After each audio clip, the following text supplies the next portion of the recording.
नमस्ते बच्चों, आपकी किताब का पाठ 3 हिमालय की बेटियां हम पढ़ रहे थे। आज हम यहाँ से पढ़ेंगे, जिन्होंने मैदानों में ही इन नदियों को देखा होगा उनके ख्याल में शायद ही यह बात आ सके कि बूढ़े हिमालय की गोद में बच्चियां बनकर ये कैसे खेला करती हैं। माँ बाप की गोद में नरधड़ंग होकर खेलने वाली इन बालिकाओं का रूप पहाड़ी आदमियों के लिए आकर्षक भले न हो, लेकिन मुझे तो ऐसा लुभावना प्रतीत हुआ, वह रूप कि हिमालय को ससुर और समुद्र को उसका दामाद कहने में कुछ भी झिझक नहीं होती है।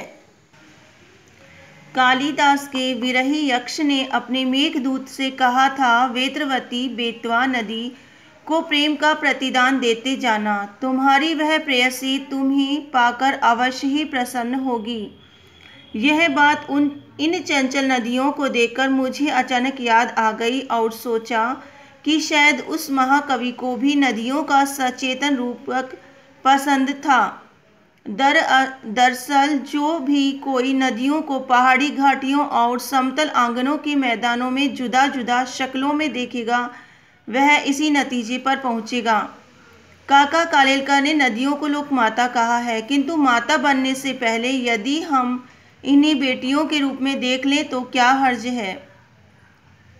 और थोड़ा आगे चलिए, इन्हीं में अगर हम प्रेयसी की भावना करें तो कैसे रहेगा। ममता का एक और भी धागा है जिसे हम इनके साथ जोड़ सकते हैं। बहन का स्थान कितने कवियों ने इन नदियों को दिया है। एक नदी मेरी भी ऐसी भावना हुई थी। थोलिंग तिब्बत की बात है, मन उचट गया था, तबीयत ढीली थी, सतलज के किनारे जाकर बैठ गया।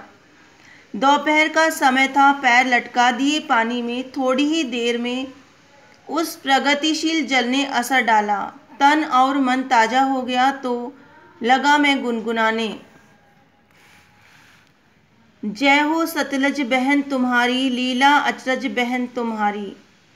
हुआ मुदित मन हटा खुमारी, जाऊं मैं तुम पर बलिहारी। तुम बेटी यह बाप हिमालय, चिंतित पर चुपचाप हिमालय।